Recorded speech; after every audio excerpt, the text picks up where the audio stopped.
This is question 8 from the SACE Stage 2 Physics course companion from section 1.4 Relativity. An anti-muon moves at a speed of 2.92 times 10 to the power of 8 meters per second. The moving anti-muon is measured to have a lifetime of 2.2 times 10 to the power of minus 6 seconds. So let's just write down some of this information while we're here. So V is 2.92 times 10 to the power of 8 meters per second, and if it's a moving anti-muon, then its spatial coordinates are changing, therefore the time that's measured is t, which will be 2.2 times 10 to the power of minus 6 seconds. Okay, so first we need to calculate the Lorenz factor for the anti-muon. So gamma equals 1 on the square root of 1 take v squared over c squared, which we just substitute our values for the speed of the muon in, so the 2.92 times 10 to the power of 8 all over 3.0 times 10 to the power of 8 all squared. Again, it's easy just to get rid of those scale factors, so it becomes 1 on the square root of 1 take 2.92 over 3 squared, which we substitute into our calculator and get 4.36.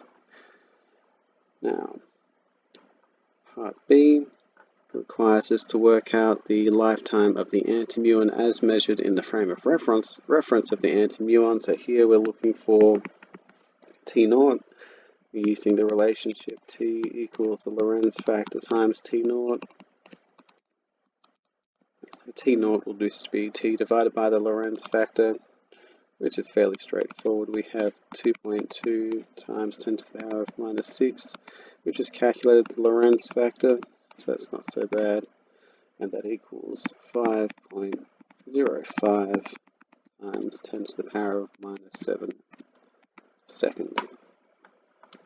Finally, we need to work out the distance travelled as measured in the frame of reference of the stationary observer and the distance travelled as measured in the frame of reference of the muon.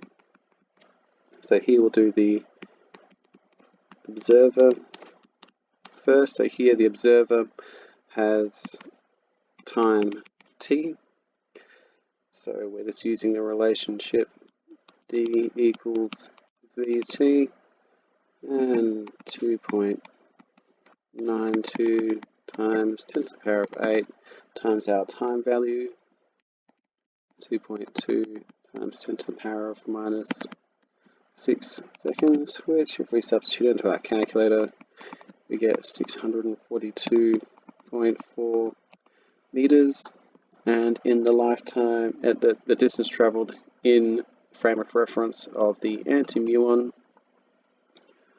So anti-muon, they have T0 because in their frame of reference the spatial coordinates of the anti-muon are fixed. So here the same relationship with a different time value, 2.92 times 10 to the power of 8 multiplied by the time we calculated before, 5.05 times 10 to the power of minus 7, which if we substitute into our calculator, we should get 147.5 meters, which would round up to 148. And that's it. And these questions aren't so bad. It's just working out which frame of reference is appropriate, and some of this algebra can be a bit tricky, but the rest of it should be fairly straightforward.